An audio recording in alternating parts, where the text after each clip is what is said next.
What is up, guys? Mr. Ninja75 here today, and today we're going to be reviewing Dragon Ball Super episode 29. Before we get started with this episode, yes, my voice is a little bit because I am sick, unfortunately, and hopefully we can excuse that with this review. And starting things off with this episode was awesome. Can I just say that? Not as good as the last, but I still it was just really good episode. Okay, first things first, it takes off right after episode 28 ended, where, Champa, he and Vados, like in this image right here, they decide to go to that nameless planet to, set up the tournament, arenas, stuff like that, and food courts, stuff like that. Sorry for that pause, I had to cut off. But anyways, they're setting up for the tournament, and it's nearly identical to how, remember in the original Z where Cell was setting up the Cell games where he pretty much just created his own arena, stuff like that? Similar to that, they're pretty much just prepping for the tournament, and this episode reminds me of those filler episodes of Z where, the villain, or not villain, but like the opposing team or enemy, whatever you want to call it, is setting up for their tournament, and the Z fighters are still trying to, are getting ready as well. So, another thing about this episode, they set up, blah, blah, blah, Vados, it's like a really entertaining episode. It's hard to explain, but just, you see it for yourself. She sets up like a portrait of Champa and Beerus.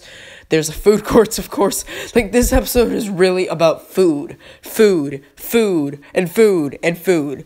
Alright. Yeah, food, and food, and food, and food. So, Champa, it's just like on a nameless planet. They have like a force field. And, yeah. Imagine, if everyone's ever seen Yu Yu Hakusho, imagine that tournament style, but kind of similar. I think that's how it's going to work, pretty much. Like a team battle or something like that. Okay.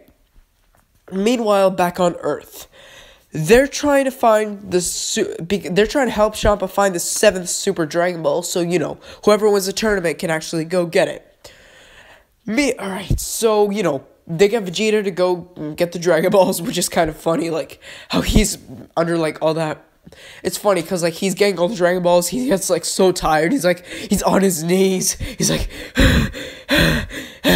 it's just so funny, and then, so he's on his knees, stuff like that, and then, of course, he gets them all, and then, and then they summon Shenron to go ask him, hey Shenron, where's the 7th Dragon Ball? He's like, he cannot grant it because, it's universal, and, like, they're not in the universe. He can only do things in his own universe. So, he's like, what is your other wish? And Beerus is like, I got another wish. Get lost. And what's funny is, like, Shenron actually gets lost. So, it makes you think, is that actually their wish? Like, I don't know, like, it would be funny. So, they can't use the Dragon Balls for another 4 months, a third of a year. So, hopefully they don't need that.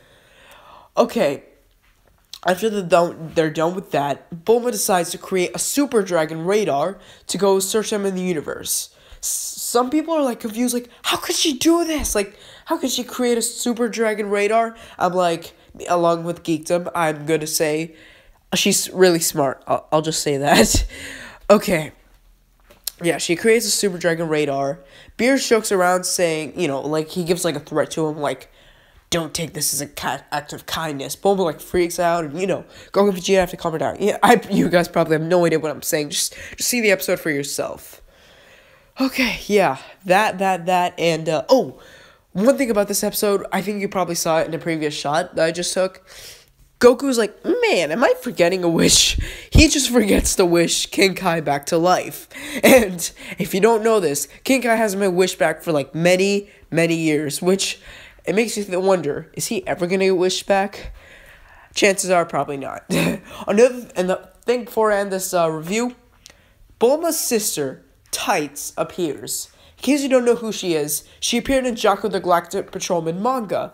And, that's kind of how Jocko met Bulma, via Tights, Bulma's sister. And, yeah, they called, and, like, she looks drastically different from Bulma. It's just blonde hair and, like, a Hawaiian island, just see the episode for yourself. I unfortunately didn't screenshot it when the episode was airing, so I can't show you it. Just go see the episode for yourself. You'll see. And Goku and Vegeta are like, you have a sister? Because what makes it even funnier is Vegeta. He's been He's been married to Bulma for nearly 10 years. Goku, he's been friends with Bulma for over 30? And they're just now finding out about this. It's what makes it so funny. I don't know, just me rambling for 5 minutes. So, they're getting ready for the tournament, blah, blah, blah.